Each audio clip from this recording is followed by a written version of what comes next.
Ito guys, isang klase ng marker o legit sign. Arrow. Yan. Tapos dalawang slash. Katuro siya doon sa bandang ano na yan. Yan. So anong compass direction yan ay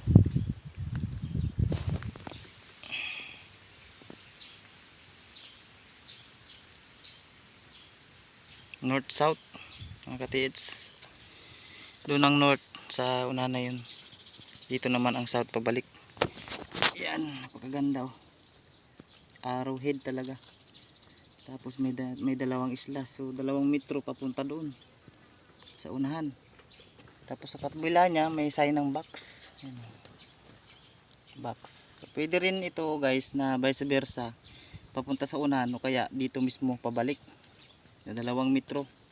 Ito. Pag ganyan naman dito pabalik dito sa harap niya.